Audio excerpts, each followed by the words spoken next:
नमस्कार साथियों, उम्मीद है आप सब बढ़िया होंगे। स्वागत है आप सभी का। आज का सेशन हमारा काफ़ी महत्वपूर्ण रहने वाला है। इसका कारण है क्योंकि आज का जो टॉपिक है वो आज ही के कॉन्टेक्स्ट में है। आप सब लोग जानते हो पिछले कुछ सालों से हमारी जलवायु के अंदर गंभीर परिवर्तन हमें देखने को मिल रहे हैं। बहुत बड़े बड़े बदलाव जो है वो हमें देखने को मिल रहे हैं और इस बदलाव का सबसे ज़्यादा प्रभावित जो क्षेत्र है वो हमारा एग्रीकल्चर क्षेत्र है, यानी कि खेती बाड़ी है और यानी कि फार्मर हमारा सबसे ज़्यादा इम्पैक्ट होता है। अब देखिए, एग्रीकल्चर जो है वो टोटली डिपेंडेंट भी क्लाइमेट के ऊपर है कहीं ना कहीं देखा जाए भारत में, और दूसरी तरफ आपका सबसे ज्यादा प्रभावित होने वाला क्षेत्र भी हमारा एग्रीकल्चर है। और दूसरी एक बात और बता दूं कि एग्रीकल्चर आपके क्लाइमेट चेंज को इंपैक्ट करने वाला भी एक बड़ा सेक्टर है। ये सारी बातें आपको यहां पर समझनी चाहिए और आज के कॉन्टेक्स्ट में हम बात करेंगे कि किस प्रकार से भारतीय सरकार के द्वारा ऐसे कौन कौन से स्टेप लिए जा रहे हैं जो हमारी बदलती हुई जलवायु का जो प्रभाव है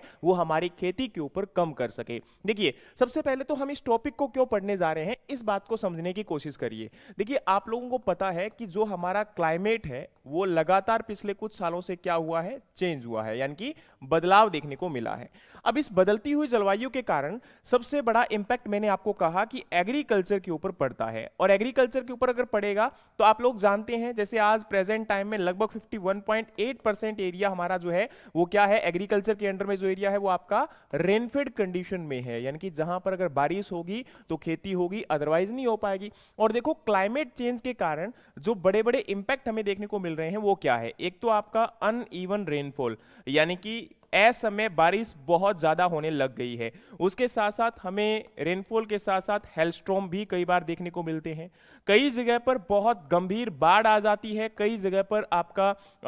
बाढ़ के साथ साथ हमें बहुत तूफान भी तेज देखने को मिलते हैं। इसके साथ हम ये भी जानते हैं कि कई जगह पर ड्रॉट की कंडीशन हो जाती है, सूखा पड़ जाता है, तो जिससे आपकी फसलें खराब हो जाती है। और आपने देखा भी होगा कि पंजाब, महाराष्ट्र, बिहार, तो इस साल आपके अलग अलग राज्यों में गंभीर समस्याएं देखने को मिली थी ये फ्लड आने से। और ड्रॉट यानी कि सूखे का सामना हर साल महाराष्ट्र और राजस्थान जैसे राज्य हर साल करते हैं और लाखों एकड़ फसलें जो है वो खराब हो जाती है। तो अब क्या है कि पहले तो हमें इस बात का पता था कि ये इंपैक्ट जो थे वो कहीं ना कहीं मिनिमाइज थे, लेकिन आजकल जो आपका क्लाइमेट चेंज यानी कि मौसम और जलवायु के अंदर जो बदलाव हो रहे हैं उसके कारण ये जो अनइवन इफेक्ट्स है वो और ज्यादा बढ़ चुके हैं। अब इसके कारण आपकी फसलें खराब हो जाती हैं और फसलें खराब हो जाती है तो आप लोग जानते हो एग्रीकल्चर में जो आपका फूड प्रोड्यूस हो रहा है ये तो आपकी फूड सिक्योरिटी यानी कि जो खाद्य सुरक्षा है उसको मेंटेन करने में हेल्प कर रहा है। तो आपकी अगर फूड सिक्योरिटी ही मेंटेन नहीं होगी, यानी कि हम लोग लोगों को भोजन उपलब्ध करवाने में अक्षम होंगे, तो कैसे पॉसिबल हो पाएगा कि हम एक डेवलप्ड नेशन की तरफ मूव कर सकते हैं। तो इसलिए हमारी सरकार के द्वारा कुछ इनिशिएटिव लिए गए हैं कि किस प्रकार से ये जो बदलती हुई जलवायु है उसका प्रभाव हमारी खेती के ऊपर कम कर सकें। तो सबसे पहले हम लोग आते हैं एक पहला आपका इनोवेशन या मिशन जिसको हम बोलते हैं national innovation in climate resilient agriculture, जिसको हम शॉर्ट फॉर्म में NICRA के नाम से जानते हैं, जो कि Indian council of agriculture research यानी कि जो हमारी प्रोमिनेंट इंस्टीट्यूट है इंडिया का एग्रीकल्चर में रिसर्च के लिए, डेवलपमेंट के लिए, एजुकेशन के लिए, उसके द्वारा इसको इंप्लीमेंट किया जाता है। ये एक प्रोजेक्ट है जिसके तहत आपके जो इंपैक्ट है क्लाइमेट चेंज के या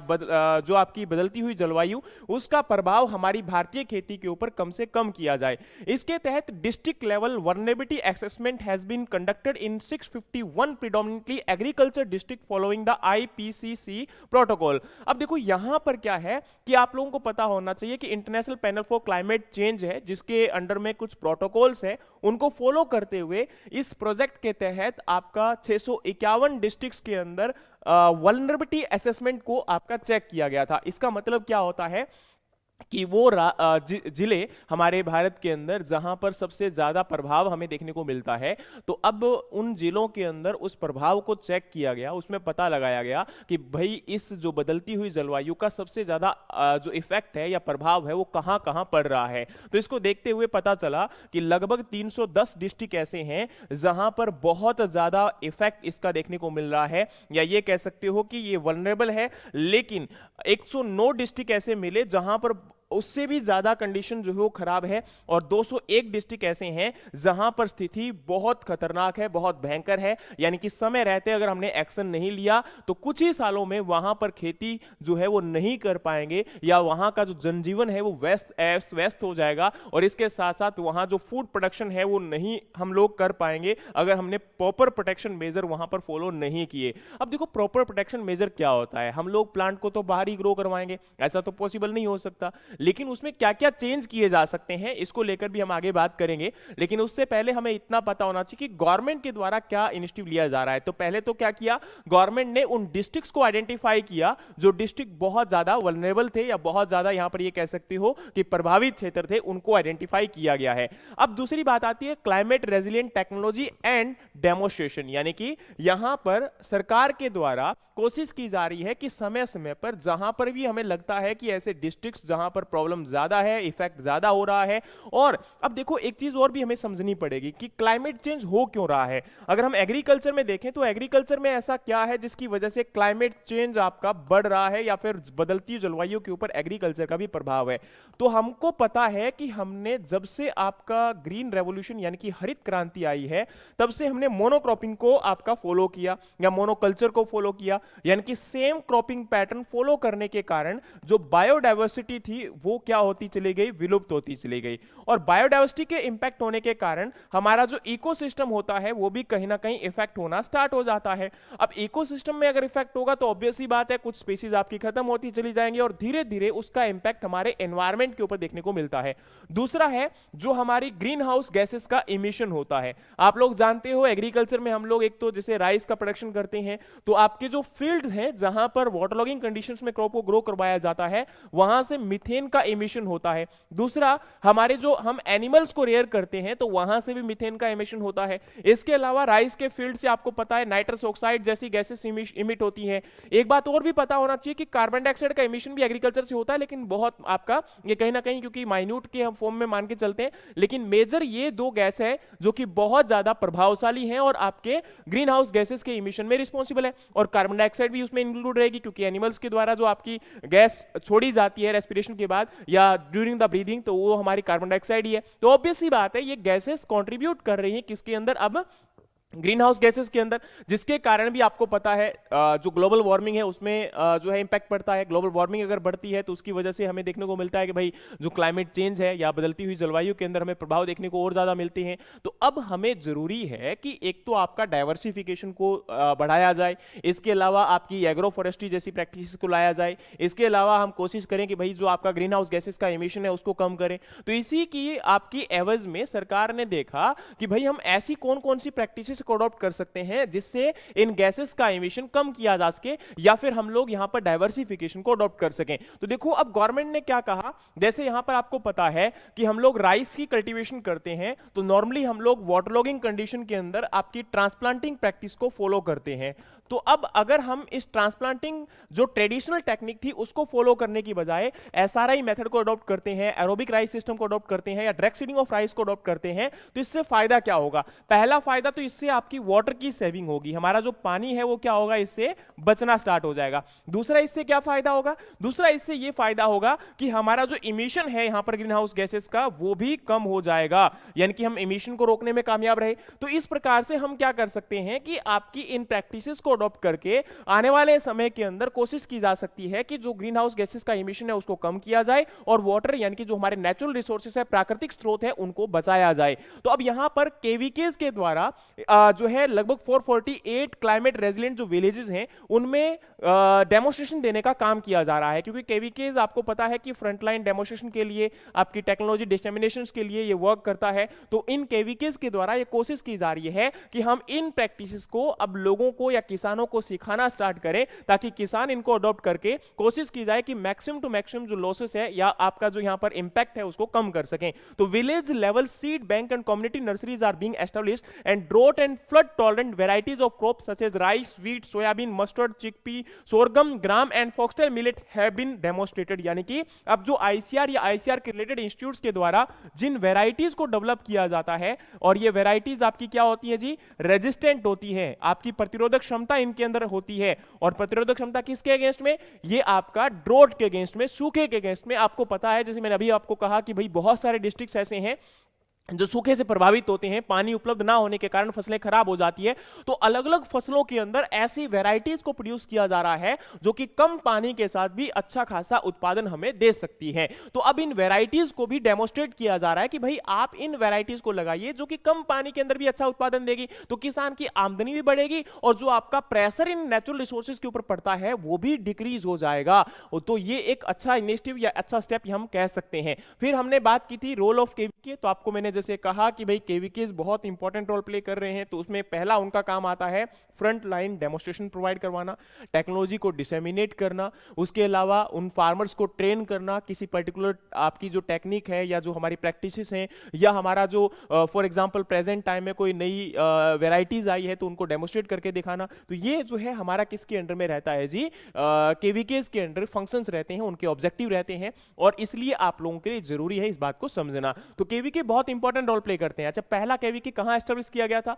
आप लोग इसको कमेंट बॉक्स में जरूर बताइएगा कि पहला केवीके कहां एस्टेब्लिश किया गया था और किसके अंडर में एस्टेब्लिश किया गया था। ठीक है, 151 KVK in climatically vulnerable district are implementing the NICRA technology demonstration component and training programmes are conducted under the ATMA on improved agricultural practices. यानी कि अब यहां पर टेक्नोलॉजी डेमोस्ट्रेशन जो मैंने आपको कहा था कि रिसेंटली जो मान के चलिए ICR या ICR के अंडर में जो निकरा प्रोजेक्ट है उसके अंडर में जो भी टेक्नोलॉजी या फिर जो भी आपकी रिसर्च और डेवलपमेंट्स की गई है उनको फर्दर किसानों को ट्रेन करना, उनको गाइड करना, उनको डेमोस्ट्रेट करना, ये यहां पर केवीके का मेन जो है फंडा रहता है, मेन ऑब्जेक्टिव रहता है। फिर आपकी नेक्स्ट हमने बात की थी कि बहुत सारी क्रॉप की वैरायटीज जो है, अलग अलग क्रॉप्स की वैरायटीज प्रोड्यूस की गई हैं जो कि क्लाइमेट रेजिलिएंट है, या ये कह सकते हो कि जो आपके ड्रॉट और आपकी जो अलग अलग बायोटिक और एबायोटिक फैक्टर्स है उनके अगेंस्ट में उनके अंदर लड़ने की क्षमता है। तो लगभग 2014 से 2024 के बीच में ICR और ICR के रिलेटेड इंस्टीट्यूट ने 2900 क्रॉप की वैरायटीज को 2900 क्रॉप्स नहीं है, 2900 टोटल वैरायटीज है जो अलग अलग क्रॉप्स की हैं, उनको डेवलप किया गया था। और उसमें से 2661 वैरायटीज ऐसी हैं जो आपकी बायोटिक और एबायोटिक स्ट्रेस के अगेंस्ट में, और दूसरा हमारा जो क्लाइमेट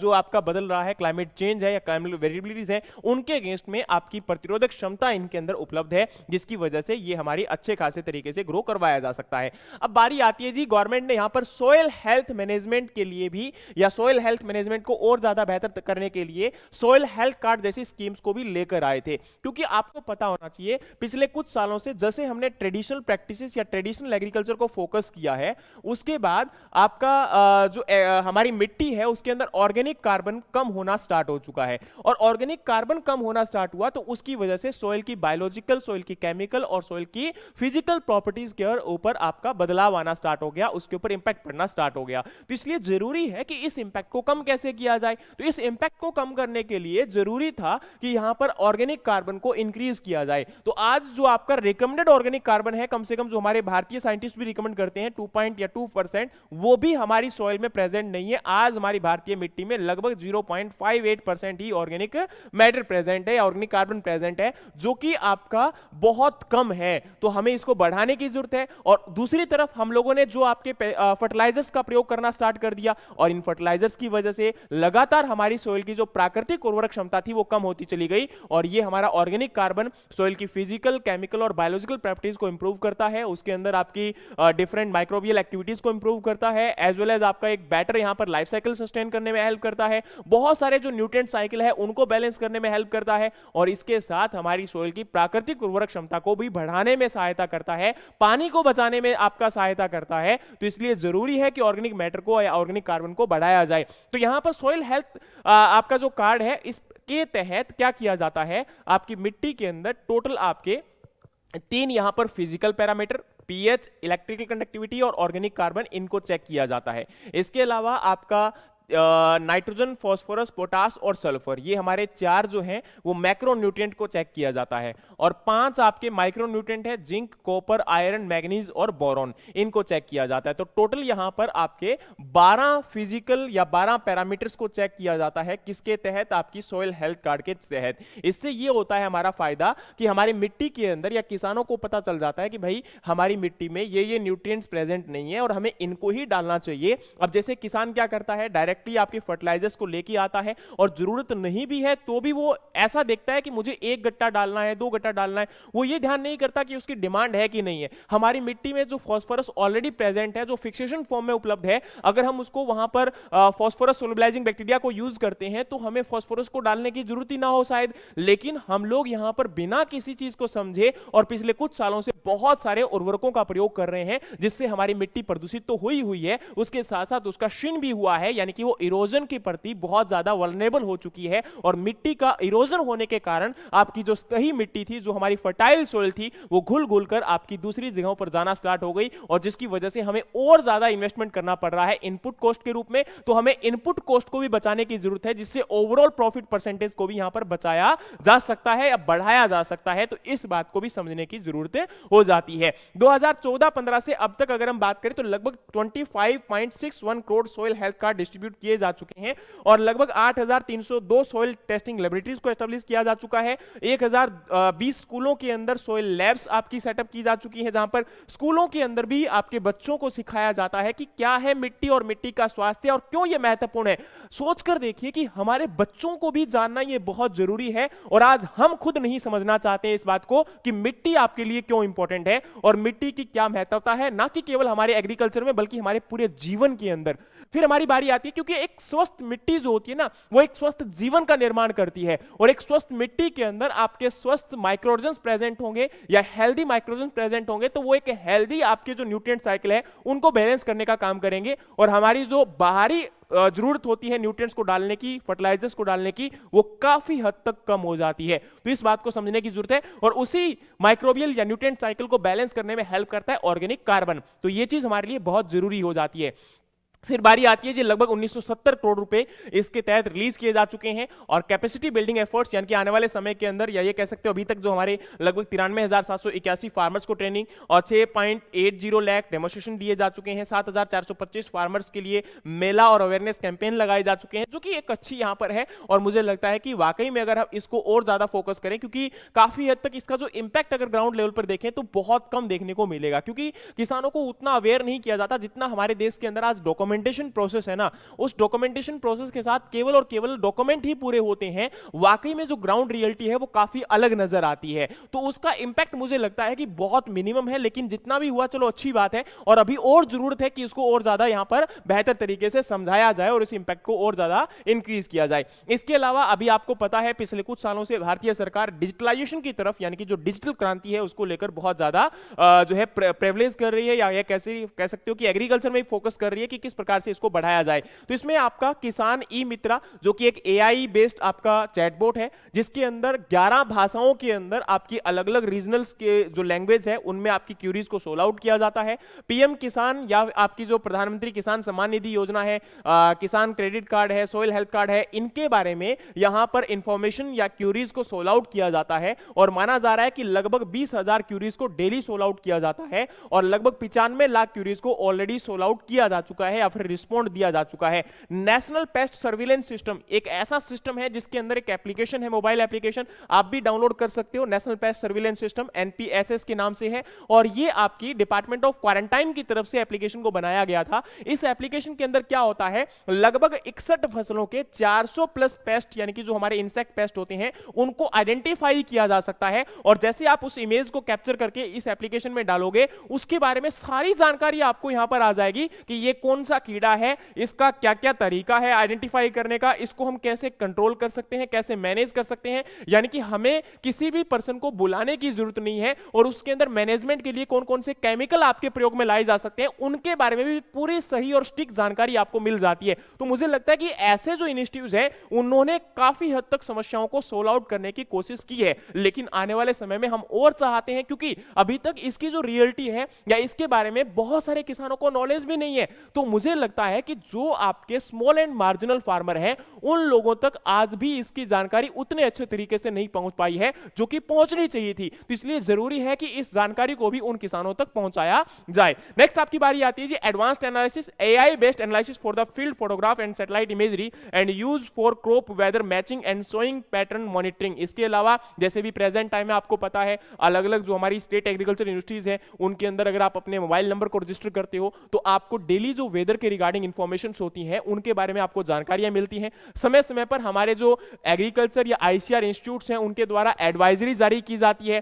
कि जैसे अभी बहुत ज्यादा ठंड बढ़ने वाली है तो आप लोग ऐसा करिए कि भाई फसलों को बचाने के लिए कैसे बचा सकते हो, अगर गर्मियों में जैसे लू ज्यादा चलती है तो उससे कैसे आप फसलों को बचा सकते हो, बारिश होने की संभावना है कि नहीं है उसके बारे में आपको जानकारी मिलती है। तो इससे हमें यह पता चल जाता है कि हम आने वाले समय के अंदर कौन से अच्छे स्टेप ले सकते हैं और हमारी फसल को कैसे बचा सकते हैं। तो अच्छे इनिशिएटिव्स हैं लेकिन अभी इनको मुझे लगता है कि ग्राउंड रियलिटी पर पहुंचाने की और ज्यादा जरूरत है। इसके अलावा जो मैंने अभी आपको कहा था वेदर बेस्ड एडवाइजरी सिस्टम जो यहां पर आपका प्रोवाइड करवाया जाता है जिसके अंदर ग्रामीण कृषि मौसम सेवा इस स्कीम के तहत आईएमडी क्या करता है, लगभग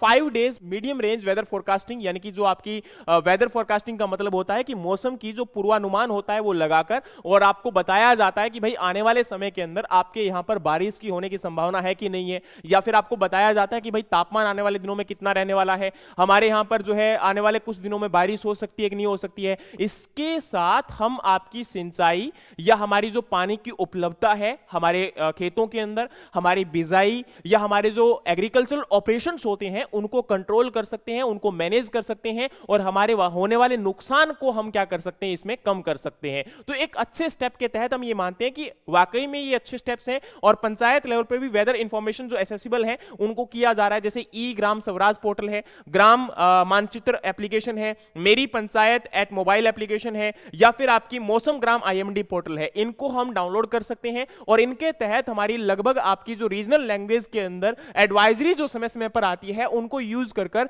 और हम होने वाले नुकसान से आपकी फसलों को बचा सकते हैं। और आपका ये कह सकते हो कि हम इन चीजों को अगर यूज करते हैं तो मुझे लगता है कि काफी हद तक आपका जो मौसम का होने वाला या बदलते हुए जलवायु का होने वाला प्रभाव है उसको कम किया जा सकता है। देखो उसको कंप्लीटली खत्म नहीं कर सकते हो क्योंकि आपको पता है बाहर हम फसलों को लगाते हैं, ऐसा तो है नहीं कि बारिश आने वाली है, ओले गिरने वाले हैं तो जाके छत्ता लेके खड़ा हो जाएंगे, ऐसा नहीं है। लेकिन जो इंपैक्ट है अगर हमें लगता है कि उसको मिनिमाइज किया जा सकता है तो काफी हद तक किया जा सकता है। ठीक है, वहीं अगर हम बात करते हैं तो नेक्स्ट आपका है जी ओवरऑल क्या इंपैक्ट है इसका। तो मैंने आपको जैसे कहा था कि भाई गवर्नमेंट के द्वारा कोशिश किया जा रहा है कि इस इंपैक्ट को आपका कम किया जाए या ये कह सकते हो नुकसान को कम किया जाए। कैसे कम किया जाए ये मैंने आपको ऑलरेडी बता दिया है। और अभी प्रेजेंट टाइम में यहां पर मेन टारगेट यही है कि किसानों की आमदनी को बढ़ाया जाए, उनको एटलीस्ट स्टेबलाइज किया जाए, दूसरा प्रोडक्टिविटी को इंप्रूव किया जाए और आपकी जो इंप्रूव एडॉप्टिव टेक्नोलॉजी है यानी कि आपका कोई भी मौसम के अंदर होने वाले बदलाव हैं उनके तहत हम लोग जो है अपनी प्रैक्टिसेस में चेंज करें और आपकी क्लाइमेट की जो वल्नरेबिलिटी है उनको इंपैक्ट को कम करें और फार्मर की जो रिस्क को बेयरिंग करने की कैपेबिलिटी है उनको और ज्यादा बढ़ाया जाए या रिस्क को कम किया जाए ताकि यहां पर किसान अपनी आमदनी को और ज्यादा बेहतर तरीके से बढ़ा सके। तो ये हमारे गवर्नमेंट के कुछ इनिशिएटिव्स हैं जिनको यहां पर डिस्कस किया गया था आपके अभी रिसेंटली लोकसभा सेशंस के अंदर। उम्मीद है कि ये स्टेप्स आपके ग्राउंड रियलिटी पे भी और ज्यादा बेहतर तरीके से या इसके अलावा भी और बहुत सारे स्टेप्स जो है आने वाले हैं। और लेकिन सबसे ज्यादा जरूरी है हम लोगों को खुद को अपनी रिस्पांसिबिलिटीज लेनी पड़ेंगी और इनके तहत हमें यह भी कह सकते हैं कि जैसे नेचुरल फार्मिंग या प्राकृतिक खेती की जो आपके डिफरेंट इनिशिएटिव्स गवर्नमेंट के द्वारा लिए गए हैं उनके तहत भी हम लोग कोशिश कर सकते हैं कि आपका जो क्लाइमेट का इंपैक्ट है उसको कम किया जाए। इसके अलावा आप कोशिश करिए कि भाई जो रिसेंट आपकी सस्टेनेबल प्रैक्टिसेस हैं उनको अडॉप्ट करें, एग्रो फॉरेस्ट्री को अडॉप्ट करें ताकि जो क्लाइमेट का इंपैक्ट है उसको कम किया जा सके। उम्मीद है कि इस सेशन के तहत आपको पता चला होगा कि हमारी गवर्नमेंट के द्वारा क्लाइमेट रेजिलियंसी को लेकर कौन कौन से आपके स्टेप लिए गए हैं और ये क्यों जरूरी है आने वाले समय के लिए। उम्मीद है कि सेशन आपको हेल्प करेगा। इसी प्रकार के और टॉपिक और कंटेंट के लिए हमें फॉलो कर लीजिएगा। मिलते हैं नेक्स्ट वीडियोस में, तब तक के लिए जय हिंद, जय भारत।